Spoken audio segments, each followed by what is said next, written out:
We all have that weird uncle at Thanksgiving or Christmas that you don't really want to sit next to at the dinner table, right? He's always sharing those bizarre religious ideas or radical political ideas.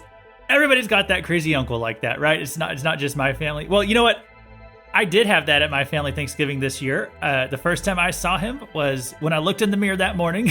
Because yes, I'm the crazy uncle nowadays. I'm the crazy uncle in my family with all these crazy religious opinions. And so I guess I will wear that role proudly. Okay, I have found my place in this world.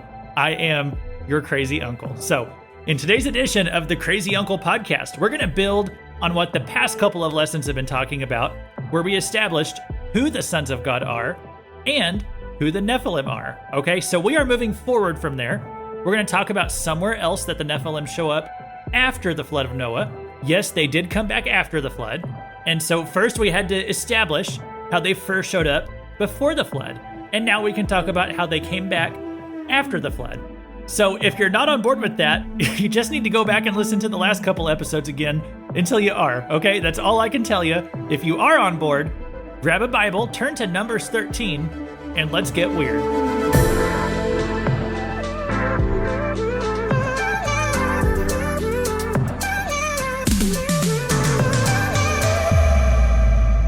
Welcome to Weird Stuff in the Bible, where we explore scripture passages that are bizarre, perplexing, or just plain weird. This is Luke Taylor, and I'm your crazy uncle for today, and we're going to be talking about when the Nephilim came back. Do we know when the sons of God came back down and tried all that stuff again that they did prior to the flood? Well, no, I don't know exactly when it happened, but Genesis 6 already told us that before the flood was not the only time. Genesis 6:4 says there were Nephilim, or giants, in the earth in those days, and also after that. So it happened in those days, and it would happen again. These spiritual beings who were in charge of certain sectors of humanity, they were called the sons of God, they came down and impregnated human women. Now, this is a hard pill for people to swallow, okay? And how did this happen? You know, did they create sexual organs to reproduce with women?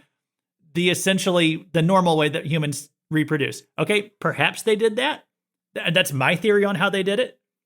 I think as we study more about the capabilities of angels and spiritual beings, this is not really as far-fetched as it sounds. But if that does sound a little bit too weird, you could say perhaps that they impregnated women in a similar way to how God caused Mary to become pregnant. You know, God supernaturally caused a life to begin in her womb. And you could say perhaps the sons of God did something similar to the women of their days. You know, that's not how I look at it. That's how some do. That makes a little bit more sense to some people that way.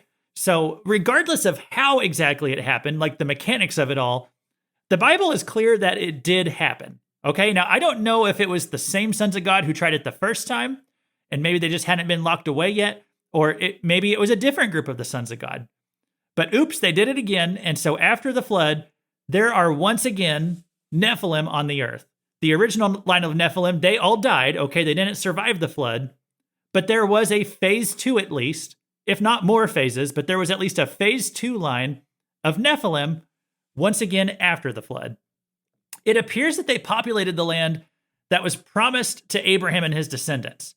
That's why I believe this was literally a plot of the devil to inhibit God's promises by polluting that land, trying to get these wicked, violent, gigantic, demonic beings that were known as the Nephilim, trying to get them all over that territory to keep the Israelites out of God's promised land for them.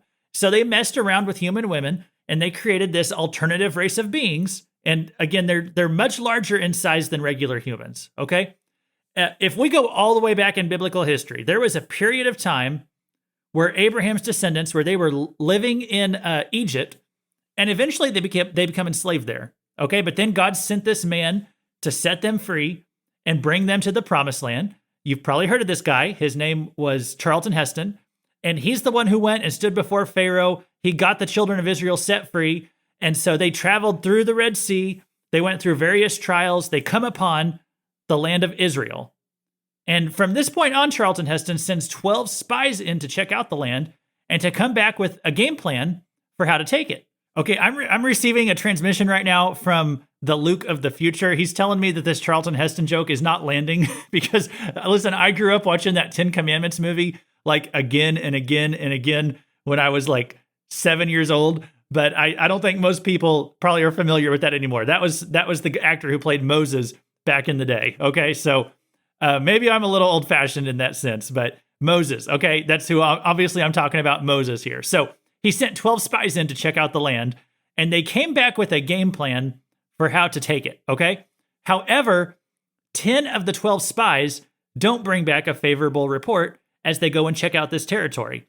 So Numbers 13, 32, and 33. It says, so they brought to the people of Israel a bad report of the land that they had spied out, saying, the land through which we have gone to spy it out is a land that devours its inhabitants, and all the people that we saw in it are of great height.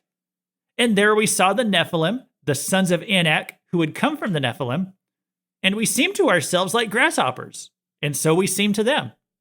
So these 10 spies come back, and they get everybody freaked out because they're saying that the promised land is full of the sons of Anak. The sons of Anak were Nephilim. Okay, some translations will say the giants. So why are they called sons of Anak right here? Okay, or some translations or other places in the Bible, they might call them the Anakim or the Anakites. But why are they called that? Well, they probably descended from somebody who was named Anak. Okay, again, these are phase 2 Nephilim. The first one of this second phase, he was probably named Anak. Okay, or maybe he founded a town called Anak. So these are known as the sons of Anak. And it is said that they were so big and so mighty that the Israelites, that they were like grasshoppers in their sight. Now, that's a bit of an exaggeration, okay? If we were to take it literally, I mean, a grasshopper, you think of like a literal grasshopper, they're like 1/100th the size of a human, okay? Itty bitty compared to us. Well, the Nephilim, they're not that much bigger than humans. They're more like a few feet taller than the average Israelite, okay?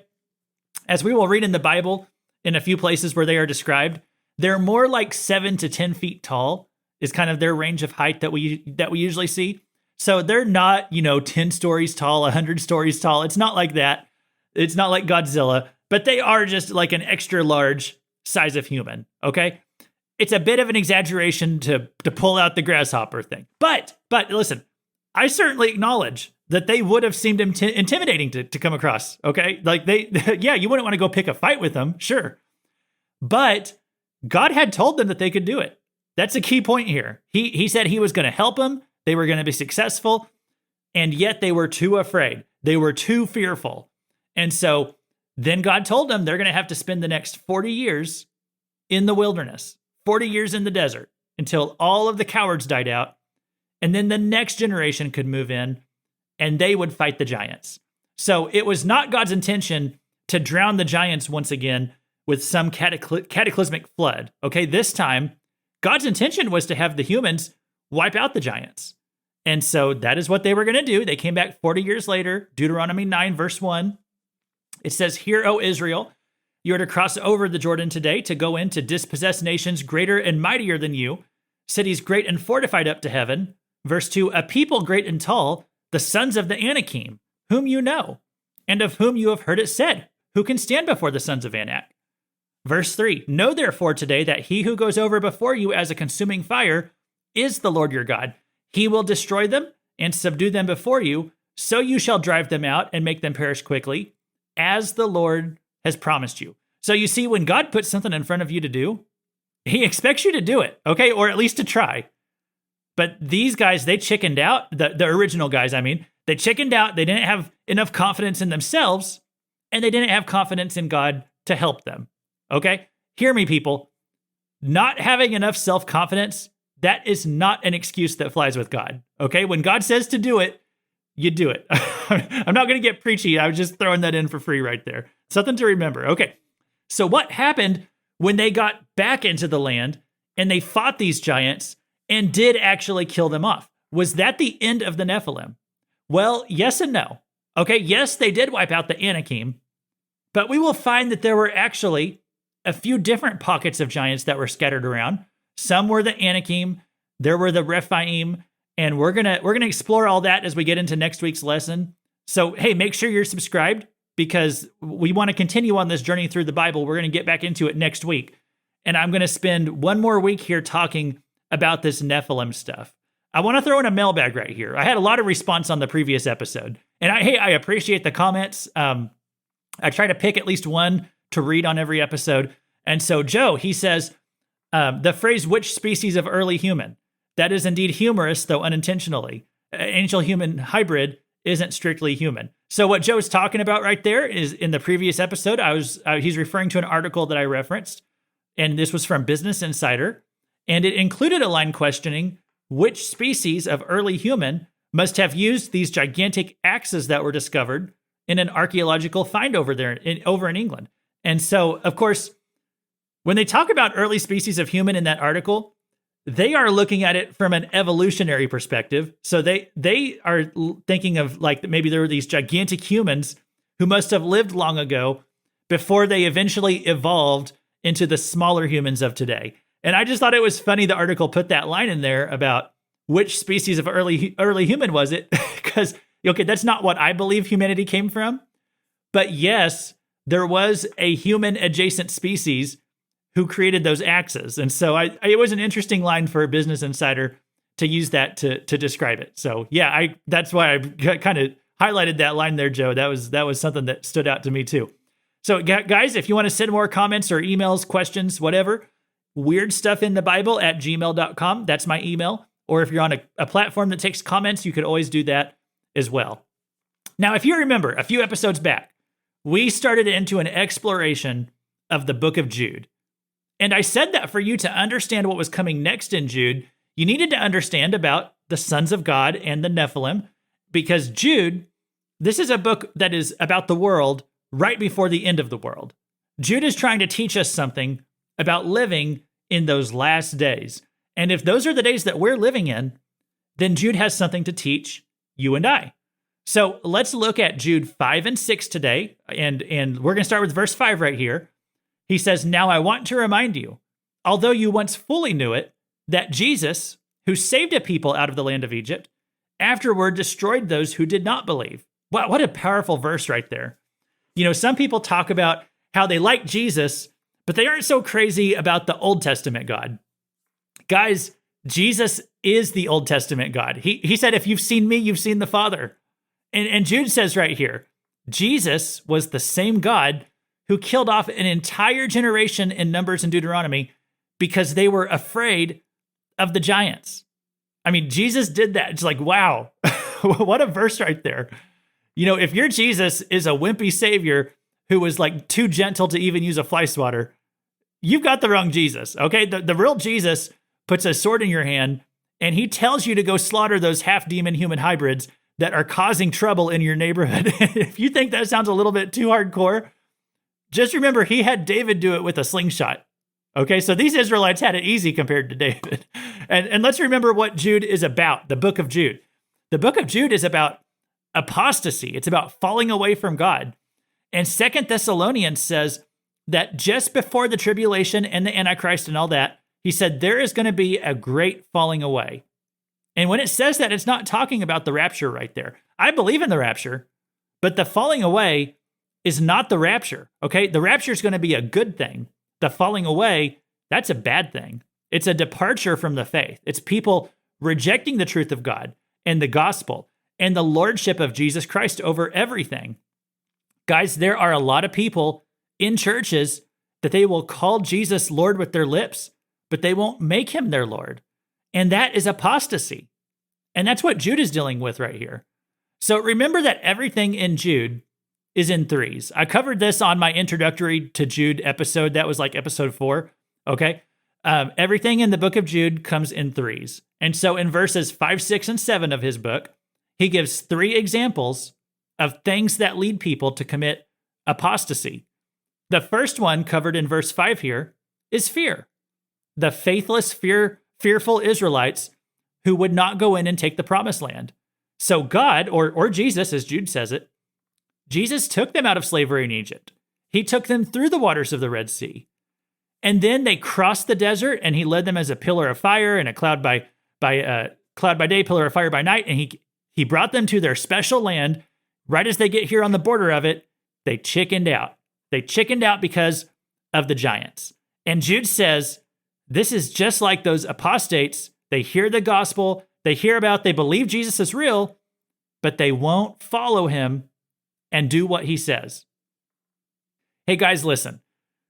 We are always going to be great at coming up with excuses to not do what God says. Okay, we always think that we have a good reason to disobey, that we are the exception to the rule, that like our situation makes us exempt from doing what God said.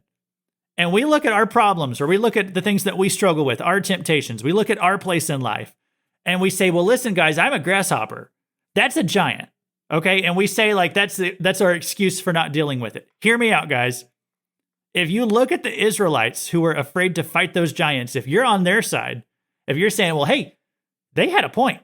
Okay, this was demon giants descended from the Nephilim. Like maybe they had if you're on their side, if you're making excuses for them, if that's your attitude, I will tell you, you are not in the right headspace spiritually. Because when God says go after the giants, you go after the giants. And most of them were probably afraid because they're like, well, I might die if I do this. But you know what? Hey, that could have been true. You go fighting giants, there's going to be some casualties, sure. But you know what? They're going to die anyway in the wilderness. You're going to die. You're going to die one way or another. Might as well die doing what God told you to do.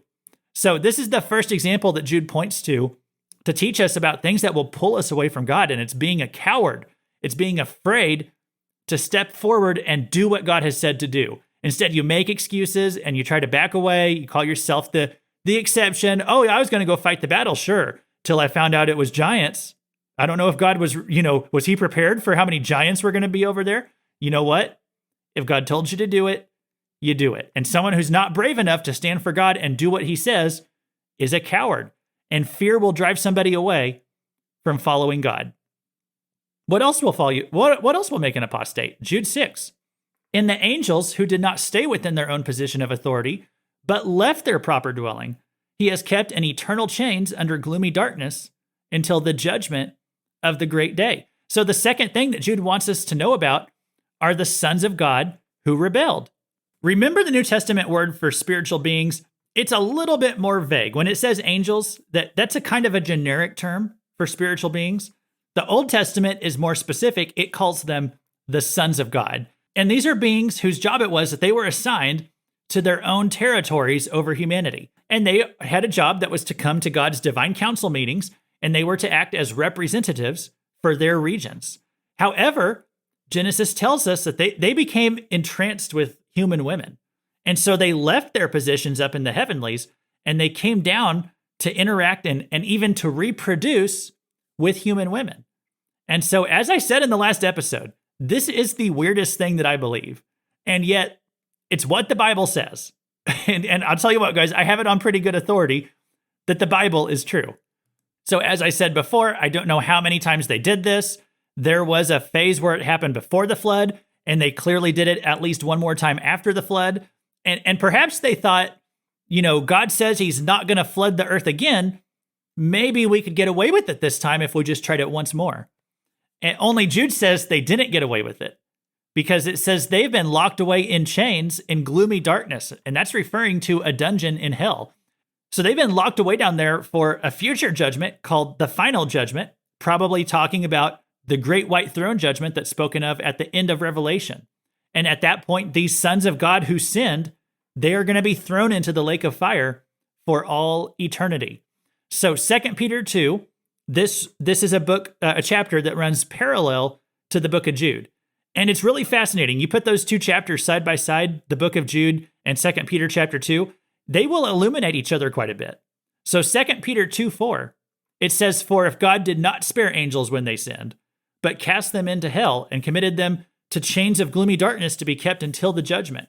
So something interesting in 2 Peter 2, the word for hell right here, it's not the typical word for hell that's usually used in the New Testament. Usually, hell is the Greek word Hades.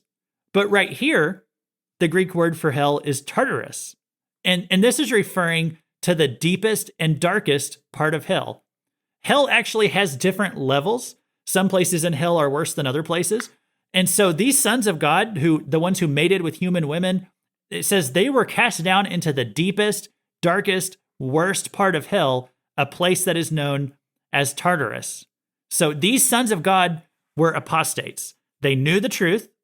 They believed that God was real. And they acknowledged, that God's the creator of the universe. He's the Lord of heaven and earth. But they did not submit to him as their Lord. See, it's not enough to simply give God lip service and know that God is Lord. You also have to submit to him as Lord. But these particular sons of God, they were rebels against God. They didn't care to follow and obey him. This was not a question of head knowledge. They knew the facts about God. They were spiritual beings. They knew more about God than you or I. This was a question of the heart. This was a character issue. They didn't fear God. They didn't obey God. They thought that they could rebel against him and just get away with it. And, that's a bit like everybody who's ever played with sin, played with fire. They thought that they wouldn't get burned. And so Jude uses this as an example to teach us that whenever you rebel against God, you are an apostate and you will pay for it. There's a lot of places in Scripture that Jude could have gone to make this point. Lots of people who rebelled against God and they paid the price. He chose to go to literal angelic beings, people far above any human. And he uses them to make the point that if they couldn't get away with it, you can't either. So those are two of the three examples of apostasy that are right here in the book of Jude. There is one more to come, and we're going to tackle that in 2 weeks. Okay, next week I want to talk just a bit more about these Nephilim that we see after the flood. And then in 2 weeks, so I think that'll be after Christmas, we're going to come right back here in Jude, and we're going to read a third example of apostasy that he gives us in verse 7. So the book of Jude uses some odd examples, but it has something that's vitally important to your life today. So if you think that Jude is weird, I hope that you're a little bit more weird today too. Thanks for listening. God bless you for sticking around till the end, and we'll see you next time.